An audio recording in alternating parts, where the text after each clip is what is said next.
Hi everyone, and welcome to the latest video in my Writers in Conversation series. Today I'm joined by Sophia and we're going to be talking about all things to do with writing memoir. So this is going to be a really great conversation, really useful to both of us because we both write memoir. So firstly, Sophia, thank you so much for joining me, and would you like to introduce yourself? Yes, Sophia Kouidou-Giles. I come with an accent because I was born and raised in Greece. But today I live in the United States and do indulge in writing memoir. So right on the topic, Madeline. Absolutely. Yeah, so I'm Madeline Dyer. For those of you who are watching who don't know me, I primarily write young adult fiction, but I'm also writing memoir to do with my experiences with autoimmune encephalitis, which is a immune system disorder where the immune system attacks the brain and causes brain inflammation. So yeah, I sort of like approaching memoir like in a quite unconventional way because I started writing memoir through doing therapy writings. And when I was writing all these therapy writings, it was mainly taking the form of poetry. So my first memoir was actually a memoir in poetry, and it was just a collection of these therapy writings. So yeah, that's sort of like how I came to write memoir, when before that I hadn't written any sort of like creative nonfiction. But Sophia, how did you sort of like come onto sort of memoir as a thing to write? You know, it was partly living away from the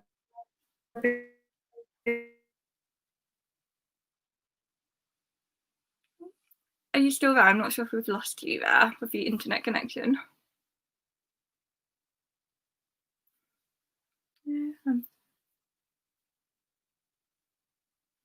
Okay, I think we've lost Sophia at the moment. Hopefully her internet will come back. I don't know if we lost the connection for a while. Yeah, but you're back now, so all good. Or maybe it was me. I don't know whether it might be my internet because we've had such major problems with our internet recently. Because weather and every sort of so often we're getting a lot of storms, and we've had lightning hit our house twice. So, yes, yeah. Same here. Yeah, too many people also using the internet these days. Yeah. Anyway, from me, it came from just wanting to be in touch with the place I was born and the people that I was around. So I started doing some genealogy research and interviewing people in the family.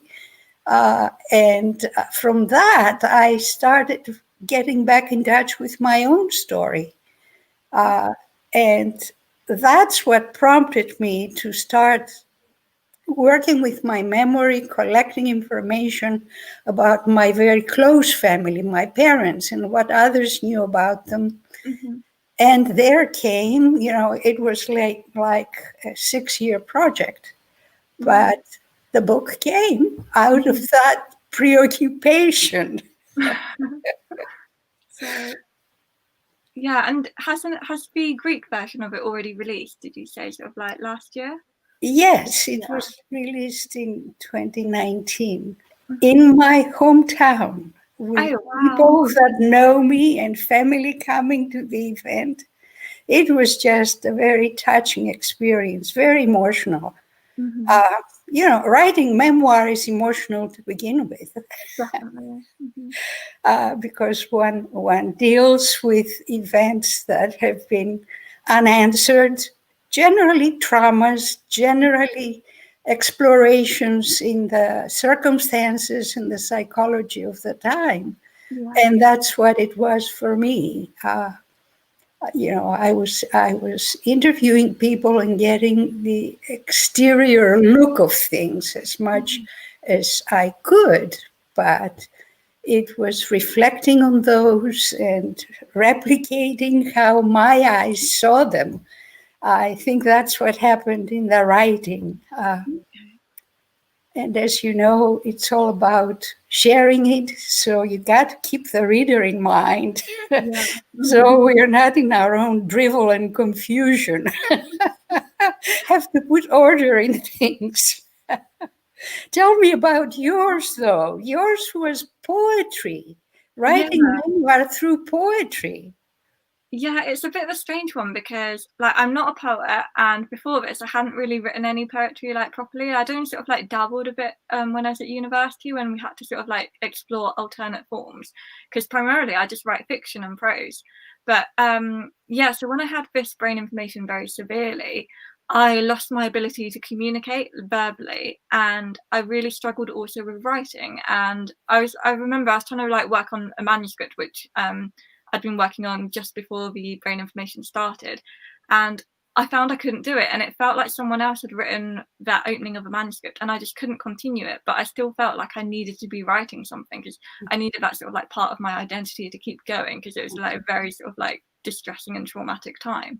So I turned to sort of like these therapy poems and just started writing those as a way to sort of like understand and process everything that I was feeling. And it was a really lonely time as well, because I couldn't speak verbally, I couldn't like communicate with my family and friends, so I was just sort of like writing these poems just to like try and make sense of everything. And then it was about a year into my treatment when I came across those first poems that I'd written. It'd been about 6 months ago at that point. And yeah, I was just like really struck by sort of like the language that I'd used in these poems and how haunting they were. And as I was like reading through like this journal, I could like definitely sort of like piece together the shape of my illness, and I could see like the moments. And it was really weird because a lot of my memory from that time has actually gone due to the treatment that I've been having for the brain inflammation.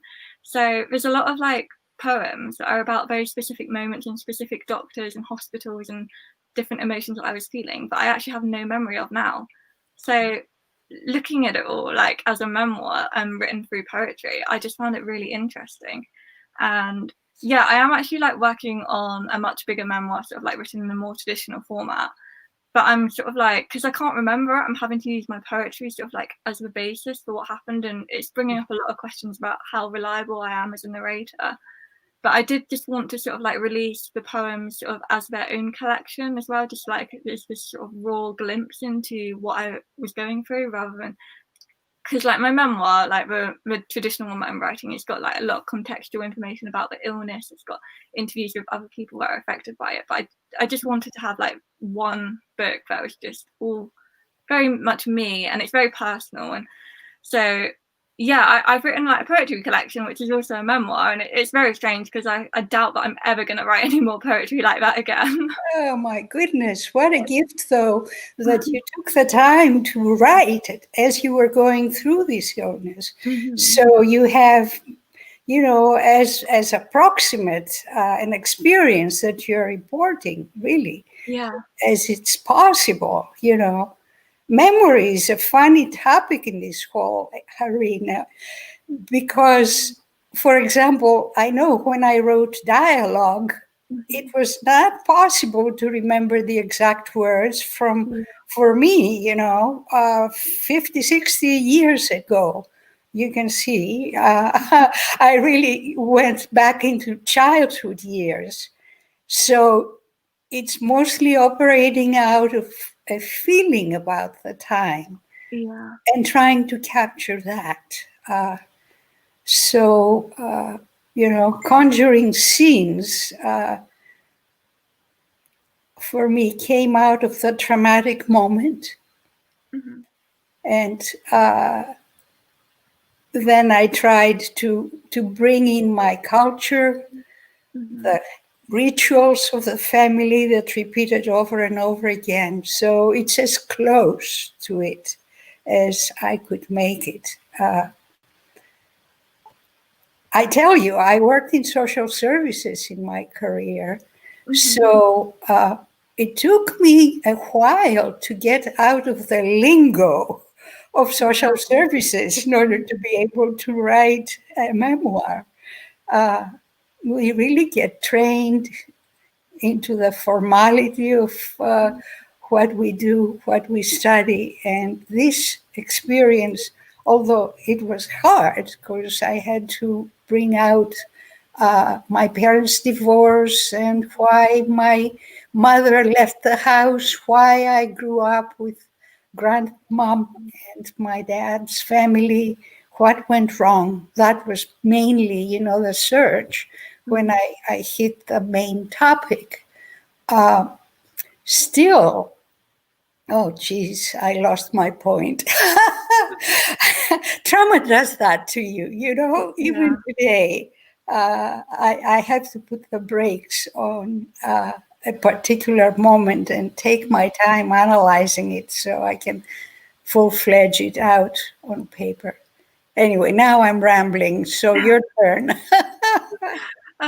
But yeah, what you're saying about like it is difficult writing memoir, especially if you're writing about something traumatic, because like I found because I'm like sort of like slogging away on this new memoir, which is going into sort of like everything from a much more emotional and in-depth point of view, because the poetry is quite abstract. So in a way, when I was sort of editing that, I was able to sort of remove myself from it, and it did provide me some sort of distance just because it was poetry. But yeah, I'm like working on this like prose memoir now, and I'm finding it really traumatic, sort of like delving back into like just how unwell I was, because like the brain inflammation caused neuropsychiatric effects. So I was hallucinating, I was scared of everything, I couldn't stand up, I was falling over, I couldn't speak. And it was just like delving back into how alone I felt at that time. It's really difficult writing about it.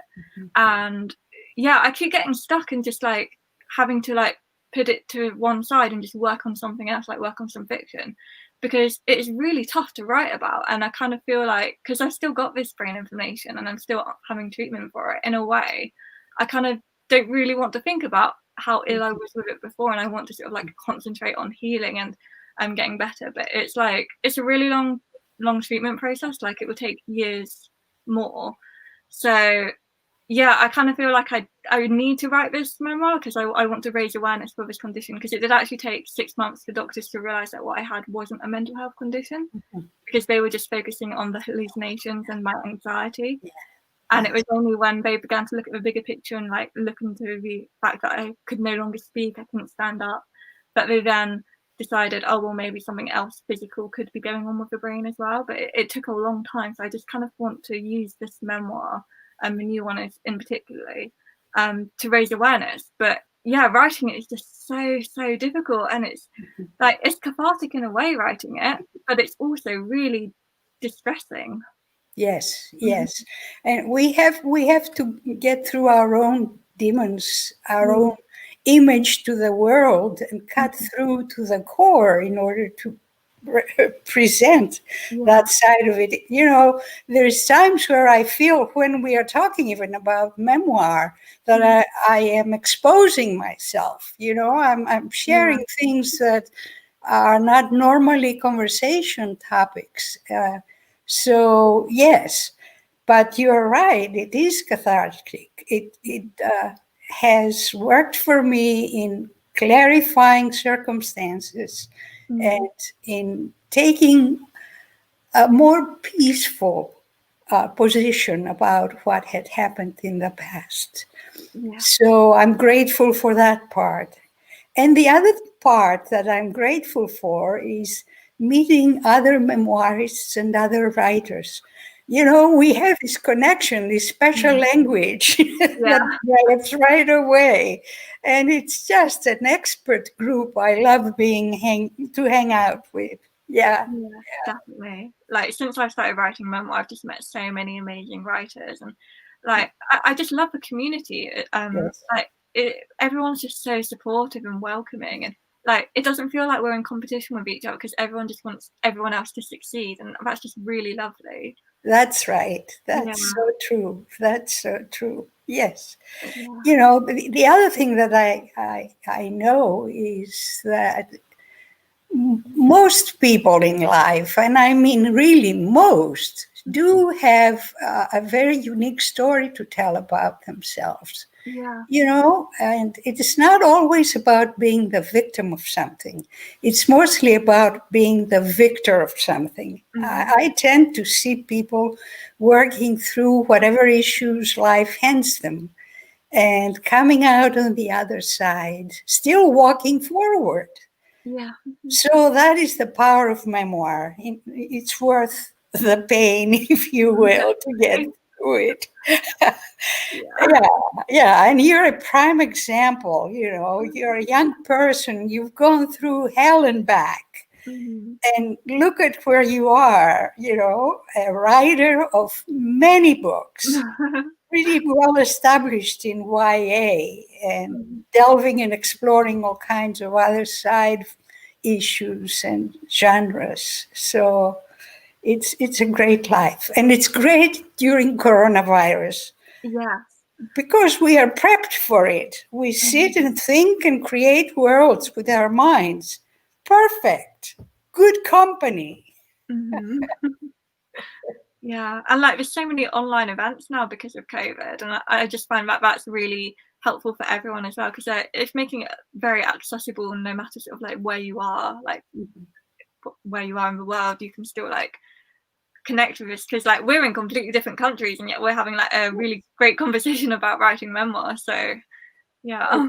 Exactly. Speaking of the different countries, one thing that happened for me, because I've lived in both cultures, pretty intensely, as I was writing it, I started writing it in English, because that's where I could get the conversations, the training, the help.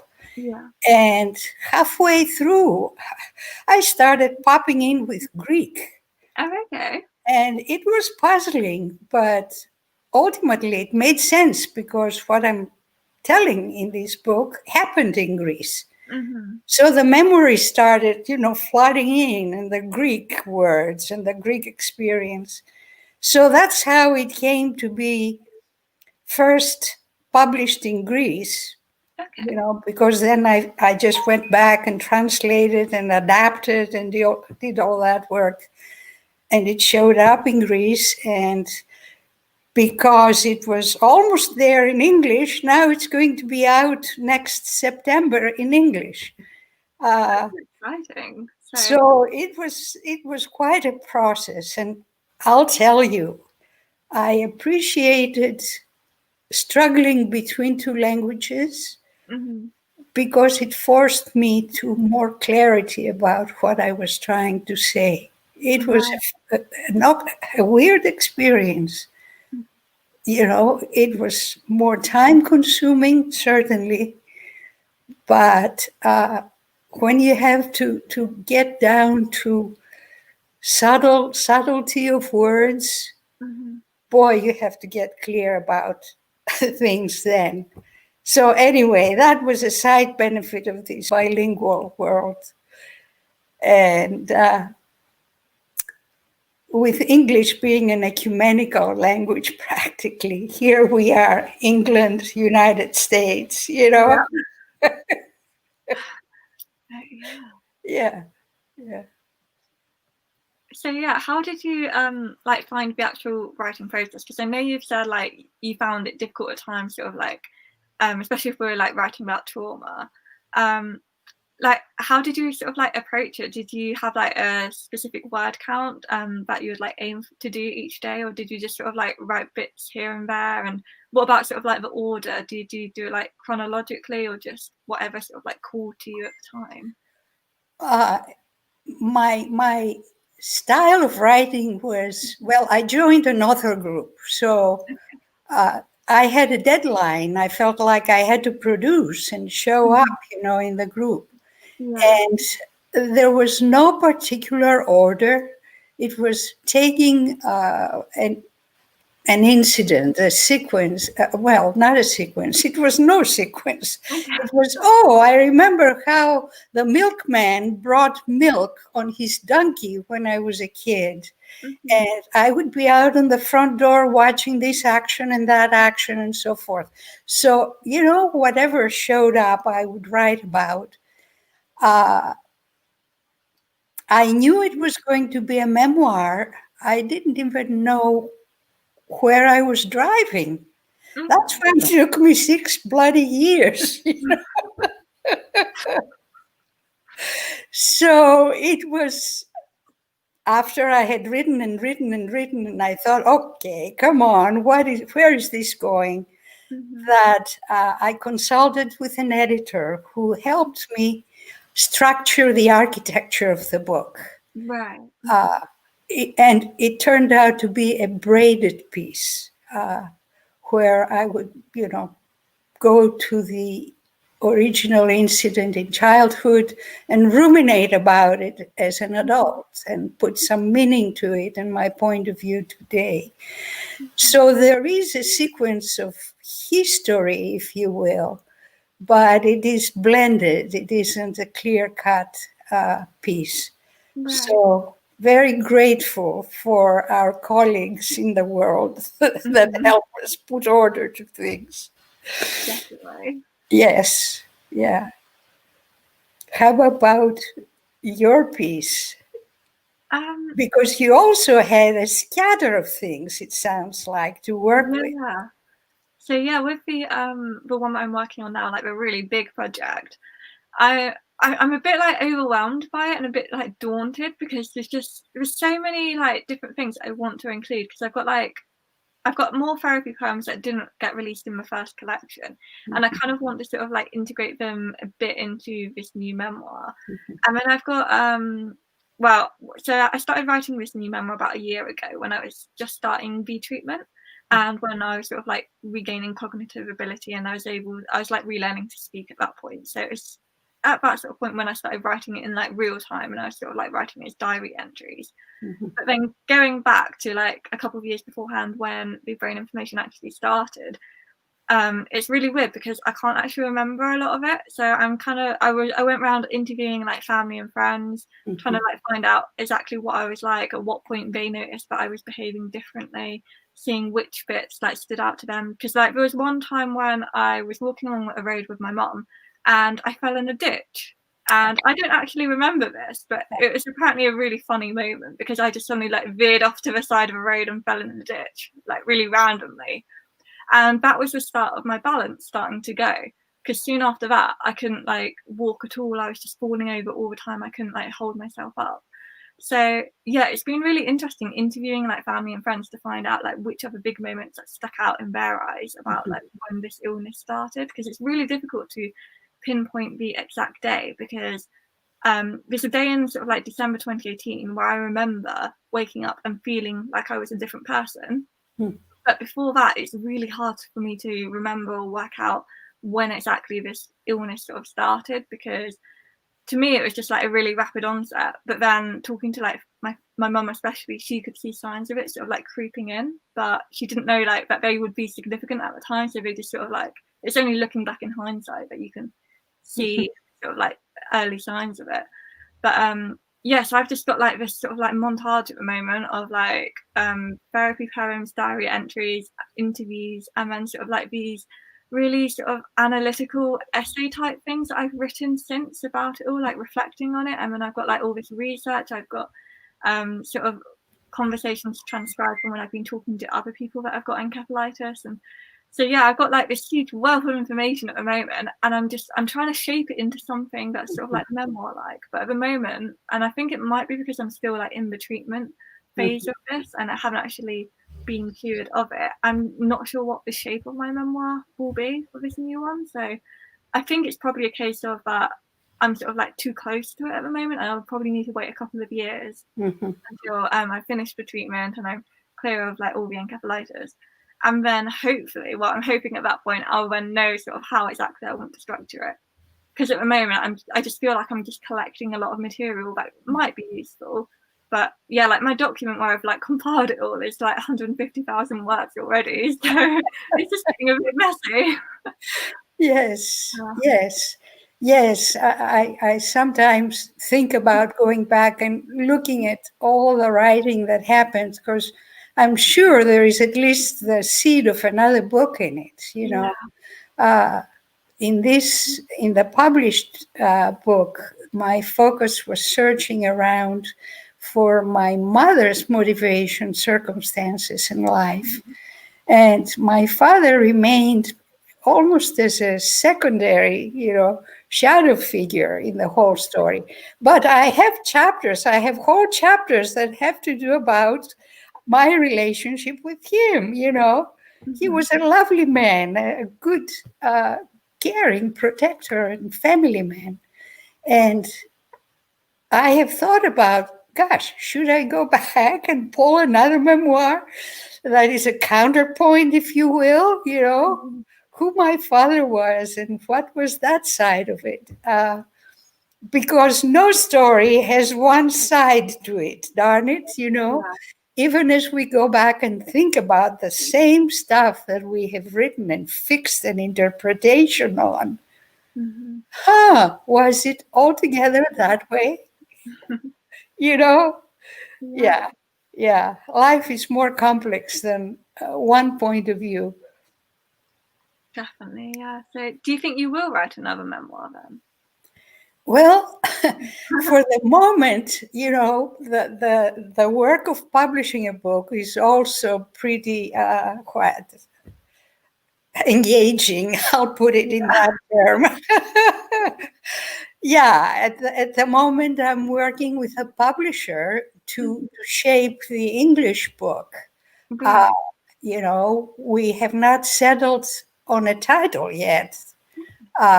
We are going to be working on choosing a cover. Oh, that's exciting. Yeah, that is exciting. Down to the fonts, down to the layout of the pages, down to, oh my gosh, also so many aspects. You see, part of it for me is the excitement of learning the publishing world. Yeah. It is another whole universe that I was ignorant about. It's like when I entered social services, step by step by step, I formed a much bigger picture of what that world was like. And in that world, see, there's another whole possible arena for writing. I worked with child abuse and neglect. I went into people's homes, interviewed, helped or not helped, as the case may be. So there is, 30 some years of experience in that. And I've thought about writing about that. But for the moment, I'm doing a little more about the craft of writing, small articles, short articles. My last one is about the importance of having a writing routine, Right. dedicating time, and how important it is to, know if you're going to have a cup of coffee and turn on your computer next. Is it first thing in the morning? Is it in the bus? Where is it? Does it have to be in one place? What ways does one have to capture thoughts, to capture ideas? They don't sit around very long, so you got to catch them. Yeah. Yeah, So, routine is something that I definitely need to sort of like get more into because like at the moment I'm sort of pretty much writing or editing and like working whenever sort of I have the time to.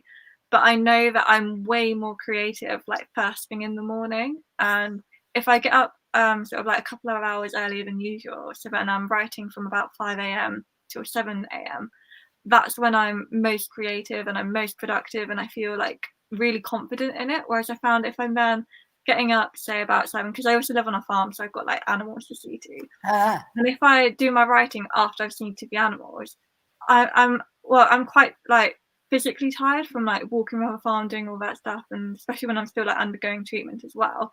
So I've kind of found that I need to sort of like preserve the sort of like first hours of the day for my writing. Because if I'm sort of like physically tired, then I find that I'm really like emotionally tired as well. And when I'm trying to write something that's quite like traumatic to delve into, I need to sort of like feel up to it. So yeah, routine is something that I definitely need to sort of like work more on and make sure I'm actually doing it because it's so easy just to think, oh, well, I'll do some writing later. yes. And I've developed some tricks about even after I leave my morning routine, because ideas are precious. And sometimes, it's in the middle of the night, something occurs to me. And it may be drivel in the end, but it may be just a gem. So I have learned to keep my cell phone with me and send messages to myself with these ideas. Yeah, that's a great idea. And yeah. or grab a napkin, a piece of paper, anything to just grab it, grab it, and then I can judge it later on. Yeah. Yeah, I especially find that ideas that like I get sort of in the middle of the night and I wake up and I think, oh, this is the best idea ever, and I like scribble some notes down about it, and when I look at it the next morning, it is absolute rubbish, and I'm there thinking like, how did I ever think this was a good idea? Yeah. Then the other thing about writing that I have had to learn is when I have something I want to write about, I need to slow down about it. Okay. I need to start thinking about it and collecting, if you will, what aspects, what arguments, what, there's a lot of possibilities when you choose a subject, a topic, anything. But then you have to decide what you're trying to say. Yes. Where it leads, where it's going to take place. And then you get conscious. I get conscious of, all right, I'm talking about when I was 16, Oh, well, that. Anyways, there is a lot of decision making that comes out of choices. That's my main thing. It's not just, for me, it doesn't just happen, sit right, flow, and done. There's a lot of rewrite, there's research.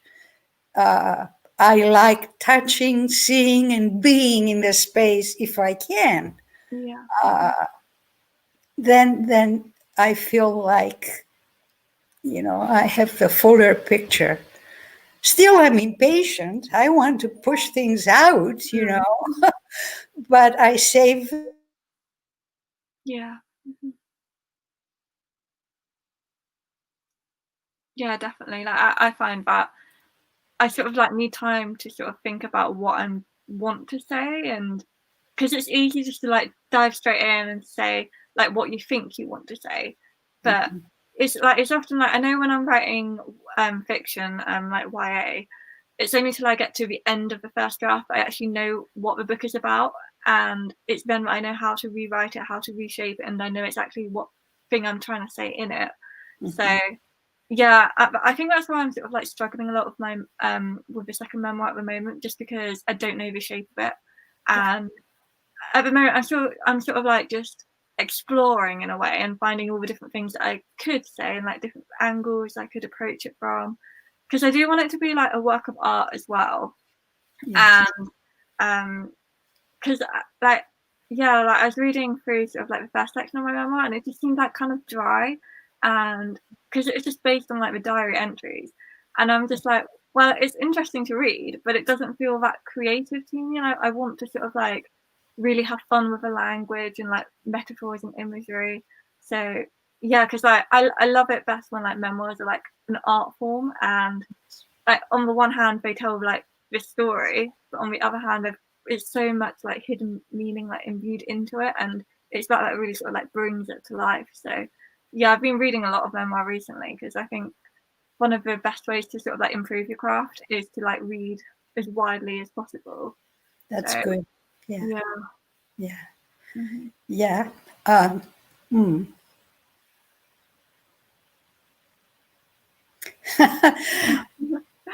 Go ahead, because I lost the point. I had something very important to say and it's gone. Oh no.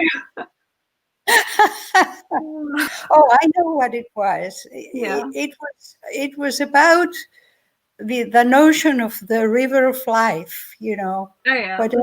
whatever you're working with, to start hanging pieces of what has been written to try and discover the sequence, the theme. Because after all the writing is done, you eventually need to lead somewhere. I remembered my important point. Oh yeah. And that is the first draft of anything I don't want to show to anybody, Oh, because it is just trying to plot what the heck I'm trying to say. yeah. So the secret is in the rewrites, Mm-hmm. and in elaborating it, in working with the language, in allowing the muses to arrive and inspire and enrich. That's so true. Mm-hmm. First drafts are for the trash can, but we couldn't do it without them. Yeah, exactly. Yeah. Yeah. So, yeah, what advice do you have then for people like me who are like struggling away, trying to work out what it is that I'm trying to say? And I keep changing my mind. So, yeah, what advice do you have for me? Well, yeah, because the page is such a final version. Mm, So, yeah, there's a lot of tug of wars. In writing memoir, another important aspect, I think, is that we are writing about real people mm-hmm, besides us. We are the protagonists, sure, but it affects and impacts other people. We mm-hmm, present them, and that is a tricky piece, yeah, especially when one is dealing with trauma, because eventually we do log our judgment about things, mm, you know. So I don't know. There's so many schools of thought about it. There is the school that says just write what you think and you don't care and don't mind, just do it. My take is a little more moderate, I think, mm-hmm, because I want to let the people know that are involved, mm-hmm, if they are living, yeah, that this I'm writing about, and even get permission mm-hmm, to show it in the final product. I don't want to offend anybody, but I don't want to lie either. yeah, So there may be times where the choice is, well, I'm just going to set this aside. mm-hmm, There may be times to say, okay, what is your point of view? Let's talk about it. But I don't want to compromise my truth. yeah, yeah. That's such a good point because it is about like your own truth and like the story that you need to tell. And yeah, like yeah, what you're saying with sort of like when you're writing about other people and that they are real people, that's such a good point because that's something that I've been like struggling a bit because like I'm writing sort of about the early days of like my brain information, and that was the time when I was extremely paranoid and I was convinced like everyone was plotting against me. So the other people that are like mentioned in my memoir, like at the beginning, don't come across very well. And I'm sort of like trying to work out how exactly I'm going to frame this because like obviously now I can see that that was my illness making me think that, and like I was had a lot of delusions about things. I developed obsessive compulsive disorder as well, and I was extremely anxious. I was hallucinating, seeing things that weren't there. I was hearing the people around me saying stuff that they weren't actually saying. So that was really it's kind of tricky writing about that because I want to sort of immerse readers in sort of like my experience and make it as authentic as possible. But then at the same time, I'm like, well, I know, like looking back, that that was the illness making me think that, and it wasn't actually things that those people were doing. So yeah, like at the moment, in my draft, I've got like a disclaimer about it to say, like early on, the sort of like depictions of those around me aren't accurate because of like the state of my brain with like all the neuropsychiatric stuff going on. But yeah, it does raise a lot of like questions about how exactly to tackle something like that. As a writer, I have to comment, though, that you have a built-in arc Mhm. in what was happening in your brain and what was real. You Yeah, know, it's mhm. built in. It's beautiful for the writing of it. Yeah, you somehow have to let people know that it isn't a personal attack. Yeah, that's the That's thing. what your world was doing at the time. Yeah, Yeah. interesting, very interesting. Yeah, in my memoir, I have a chapter about my experience with an aunt Okay. who was a schizophrenic paranoid. Mm-hmm. And I was a child. I was a teenager at the time Mm-hmm. when I realized what was going on.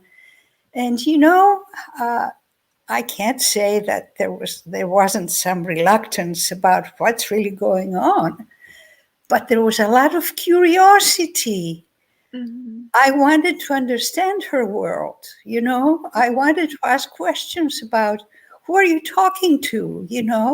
Oh, it's a voice that's coming through the wall clock. Oh, and what does time have to do with it? I mean, it was fascinating. It Mm-hmm. was sheer fascinating. I think, I don't know, if I was able to overcome my fear, and I think that was a gift that I gained. Mm-hmm. Then later on, I worked in a mental hospital. It was no big deal. I knew that. Mm-hmm. It was, you know, it was another side of the persona. And there are so many damn sides to us, Yeah. we're complex. Mm-hmm. So it's a gift that you are able to capture that and write it and present it to the world, Mm-hmm. because there's so much bias out there to begin Yeah. with. Yeah, good for you, my friend.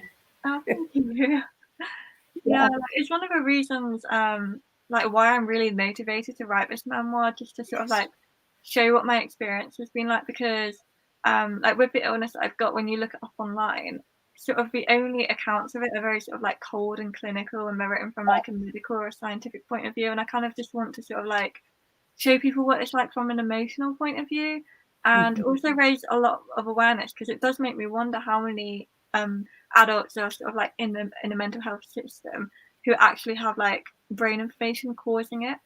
Mhm. Because like it took me a long time, and the NHS didn't support the diagnosis of it in the UK, so I had to go privately to get Wow. the tests done that then proved that it was brain information and it was auto antibodies attacking my brain. So yeah, I like a big motivating factor for me is like this need to sort of like raise awareness and see if I can like Yes. use this memoir to help others, because Yes. it was actually I hadn't really, well, at first I just assumed that the doctors were right when they said like I just had like OCD and psychosis, and I didn't really have like any reason to suspect that they'd be wrong. And it was only when I was reading Brain on Fire, which is a memoir about a lady who also has encephalitis, and it was Mm. only then when I was like, okay, this is like really similar to what I'm going through, that I then asked my NHS doctors to test me for it, and they told me that it wasn't supported by the NHS. But if I hadn't sort of like come across her memoir, I don't think I would have made that connection. And like so little was known about these illnesses, and it just like makes me wonder whether I would still be sort of like in the mental health system now, because like doctors were trying to section me. I was like passed from like a mental health community team onto like psychiatrists and everything, and I was given like antipsychotics, antidepressants, and all of those just made me so much worse, because like my brain was like literally like swollen and inflamed in several places. But yeah, it does really make me wonder how many other people sort of like could be going through this and just not have the knowledge that it isn't actually a mental illness. Mm-hmm. Well, you've had quite a journey. I mean, not only dealing with your own, isolation and puzzle about what's going on, but you've had to fight a system. Yeah. And those systems are just something else in how stubborn and difficult to penetrate they are. So that's really, I am awed. Oh, I thank have you. worked for a system, and I know, how the protocols and the musts and the shoulds are so powerful. Mm-hmm. So you have had quite a travel, quite a journey. Yeah. Yeah, it certainly feels like that at times. Yeah, yeah. Keep on it. Keep on it. You will shape that next one and probably another one, because it's the further you get away from it, the further, the more you have to say about the experience. Yeah, yeah. And for me, I guess it was understanding what happened all along with my mother leaving the house, and what her life was like when she was in the house, why she felt compelled to leave. And that meant that I was a child deprived of a mom. She was not there every day. I learned to appreciate those that stepped in to raise me, because I had a good childhood. All in all, my grandma was wonderful, and my stepmother was a positive person later on. But after going through all this story, I have let go. People have so many things impinging on them that make them take the decisions they do. That we have to respect their lifelines and their karma, if you will, and let go and just take stock in us, in ourselves, and what we can do for the world, for tomorrow. I'm a little bit of an idealist, but I think it's important, to believe in tomorrow, even in Trump's America, to believe tomorrow is going to be great. I'm sorry about the politics. We live at a funny time. So, yeah. Yeah, like writing is really therapeutic, in terms of like just sort of accepting everything, but it's also really empowering as well and cathartic. And I really love how writing, just sort of like the simple act of writing out like something that was like hugely traumatic, it can teach you a lot about like different ways to cope as well. And like I know that like although I'm finding it really difficult writing about like the brain inflammation when it was severe, it is forcing me to realize just how much I've improved since then and how much I have healed since then, even though at times, even now, I feel absolutely terrible with it again and I get like these flare-ups. But I know that it's nowhere near as bad as it was before because I've been sort of like forcing myself to face like that really traumatic time with it. So yeah, it's like writing can just be really, really helpful. Yeah. It puts things in perspective. It just has a scale to it, and it takes them. I mean, there's terrible moments in life, but if we get through them, we do, and we are better prepared for the next round. If we are not, it's going to happen to us over and over and over again until we shape up. Yeah, well, Madeline, this has been a great conversation. I really thank you for inviting me to join you. Oh, thank you so much for agreeing to this conversation. So yeah. Was there anything else that you wanted to say before we go off air? Just encourage writers to write their stories because we support each other. We support the world by disclosing our own lives. We take the mystery out of it. It becomes, I think Memoir has been a great gift to this world, getting rid of the facade and getting down to it. It's good. Anybody that wants to engage, please do. Yeah, definitely. So, that's a great point to end this video on because it's all about writing truth really and whatever that truth is for you. So, Yes. thank you so much for joining me. Thank you.